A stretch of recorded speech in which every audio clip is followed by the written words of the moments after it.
성남FC 후원금 의혹으로 성남시청이 압수수색을 받았습니다. 이재명 전 성남시장이 기업 사옥을 지을 수 있게 인허가를 해주고 대신 성남FC 후원금 160억 원을 받았다는 게 의혹의 핵심입니다.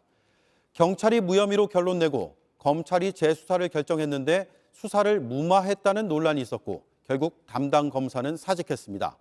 돌고 돌아 경찰이 재수사를 벌이고 있습니다. 이혜성 기자입니다. 파란색 압수수색 상자를 든 수사관들이 분주하게 움직입니다. 어떤 자를 중점적으로 확보하셨나요? 경찰이 성남FC 후원금 의혹 사건 강제 수사에 나선 겁니다. 수사관 22명이 관련 자료를 확보했습니다. 성남FC 후원금 의혹이 처음 불거진 건 지난 경기도지사 선거를 앞둔 2018년 6월입니다. 이재명 당시 후보가 성남시장이던 2014년에서 2016년 대기업 두산과 네이버 등 사옥 건축 허가를 내준 게 발단이었습니다. 애초 업무용 건물을 지을 수 없는 땅인데 용도 변경을 해줬다는 겁니다.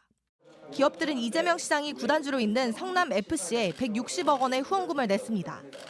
당시 이 후보를 고발한 바른미래당은 사실상 용도 변경의 대가로 돈을 건넨 것 아니냐고 했습니다.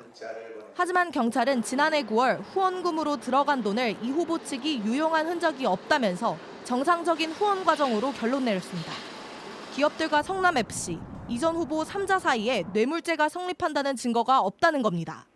고발 약 3년 만에 나온 결론이었습니다. 고발인 측은 곧바로 이의를 제기했고 수원지검 성남지청은 사건을 검토했습니다. 이 과정에서 또 논란이 불거졌습니다. 수사팀은 보완 수사가 필요하다고 보고했지만 박은정 성남지청장이 요청을 묵살했다는 겁니다. 수사팀 박하영 차장검사가 사직했고 결국 지난 2월 검찰은 다시 경찰에 보완 수사를 요구했습니다. 수사 재개 3개월 만에 압수수색에 나선 경찰은 혐의가 있으면 뒤집을 수 있고 수사가 잘못됐다면 시인할 수 있다고 밝혔습니다. 민주당과 이전 후보 지지자들은 강력 반발했습니다. 지난달 경기도청 압수수색에 이어 이전 후보를 공격하려는 표적 수사가 아니냐고 주장했습니다. 3년여 경찰 수사와 검찰의 수사 무마 의혹, 그리고 경찰의 재수사까지 논란 많던 사건이 어떻게 결론 날지 관심이 집중됩니다. JTBC 이혜선입니다.